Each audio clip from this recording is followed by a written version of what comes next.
My husband's obsession with Freemasonry has been tearing apart our marriage, but I just found out he hasn't even been a member for years. Hi there, the long and short is that for about 6 years now my husband, 34M, has been a Freemason and I, 35F, have always supported him on this.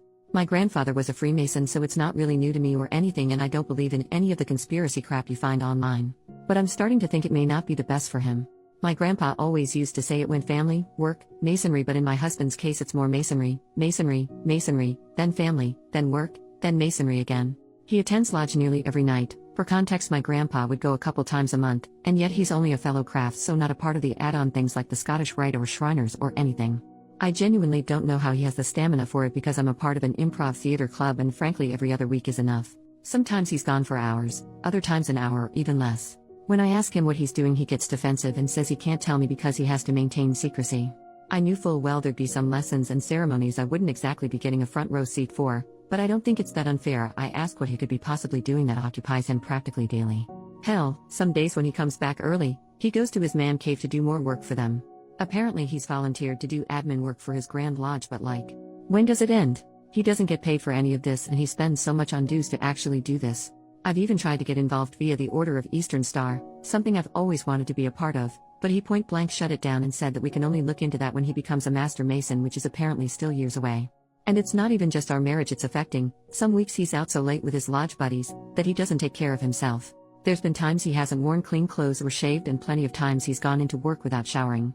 Sometimes he doesn't even go into work and just calls in hours late to say he's been called for urgent lodge business. His boss is too good to him and lets it slide because he's genuinely blown away that my husband's in the Masons and thinks these meetings must be dead important.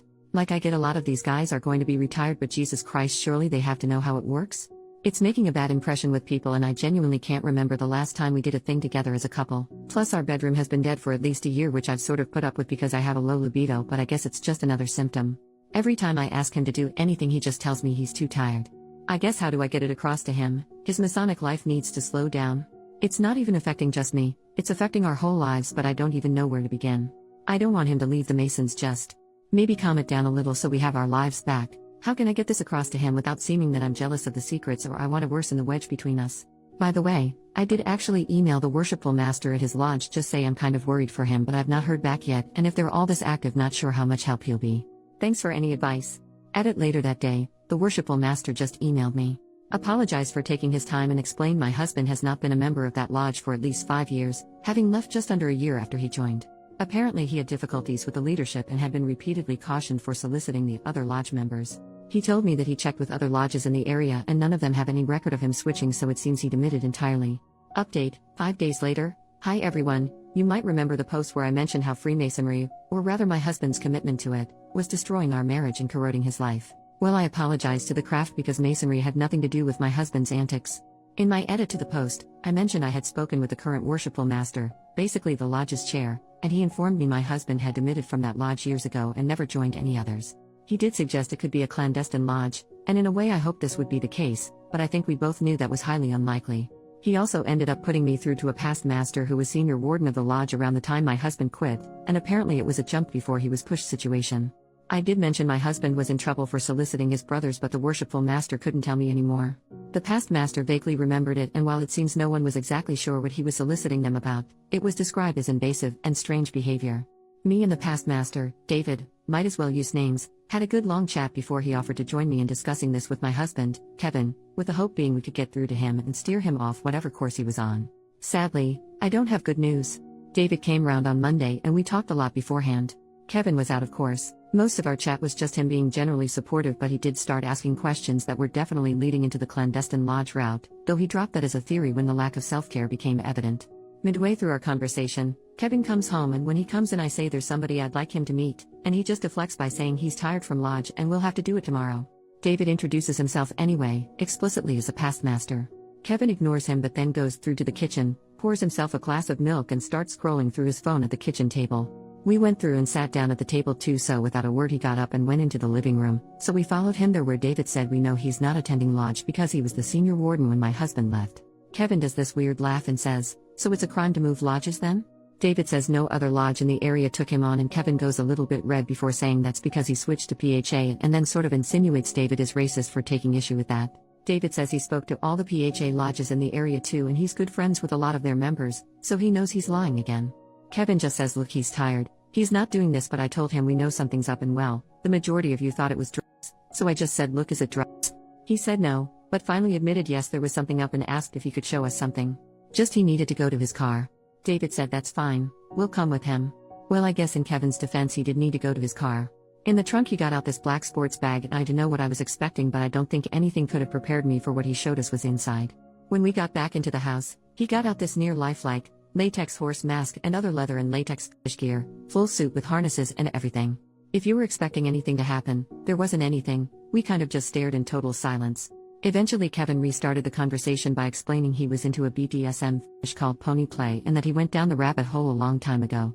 I won't really go into the full details, but long and short is he's clearly been dealing with homosexual feelings and submissive desires for a long time, though he's still in denial about both of them and is adamant he's not bi or gay, 100% straight, etc.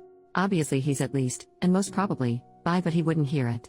Anyway, he explained when he was really struggling with these feelings, the urge as he calls it, that's when he joined Freemasonry because he hoped it would prove a distraction, help improve, etc., and then sort of implied being around old men would put him off guys. I could tell David was a bit offended, but he didn't say anything. But yeah, apparently this is what the soliciting was about. Obviously joining the Masons didn't make these feelings go away, so he said he initially started trying to see if any of them felt those feelings too, but no one would bite. Apparently midway through he discovered the pony play rabbit hole on a BDSM website and was utterly hooked. This is when his soliciting went from hey, I'm having these feelings towards guys, this is totally normal, right brother? To hey, are you looking to buy a pony, brother? He claimed he didn't leave because he was being disciplined, but because of how goddamn prudish everyone was. Yeah. Apparently he was already deep into the hole, and while he'd be attending lodge a couple times a month legitimately, the other times were him doing the BDSM stuff. Apparently it began with escorts, but eventually he graduated to pro-doms because too many of them found it weird or weren't into it enough. There's one main one he goes to the most, called Mistress Candy, but when she's busy he'll go to other ones. And if that's not an option, he'll go find a cheap hotel to self-care or do it with an online mistress. Oh, there's a lot of them apparently, and that was how he got into findoms, where the whole thing is he gives them money for nothing in return. I don't really know how to describe how I felt as this all came out. The shock, the betrayal, the rage, the upset, the hurt. I suppose I feel quite numb now, but none of it could have prepared me for what he did next. David said, so you've been having an affair then and using the craft as cover? Kevin got very angry and said he's not been having an affair.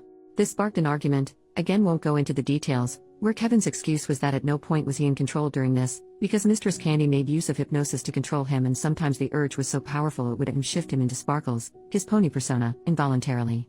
He didn't use this as an example, but I guess it's kind of like a Dr. Jekyll and Mr. Hyde situation. Again, no remorse or contrition, and he said we can still fix this with couples therapy because apparently I wasn't satisfying his needs. How did he come to that conclusion? Well, I never independently suggested pony play and give him an avenue to open up about it. This is somehow my fault. I won't go into the arguments that followed, but it ended with me packing a bag and David taking me to my parents' place. I've told Kevin I'll be seeking a divorce. Something which he's also in denial about, because the marriage is dead. Clearly he values his time playing dress up as a horse more than he does me as a person, so I might as well let him focus on that. I'm staying with my parents right now and taking some time off work until I can clear my head. Can't sleep, so I figured I might as well try and get this out of my system. It has helped, honestly. I'm also currently no contact with Kevin, and it'll be staying that way until I can serve him papers. Who knows what the future holds there, but he won't be in it. Though if you wanted some good news, I'm finally joining the Order of Eastern Star. David explained to me I can join via my grandfather, so I'm going to be meeting with the secretary next week. Thanks for being on this wild ride and helping me see reason. I guess I would probably have got here anyway when the worshipful master messaged me, but it was nice to know I had people on here, and especially those who talked it through with me in DMs. You guys know who you are and you were awesome. Otherwise, have a great day and peace out.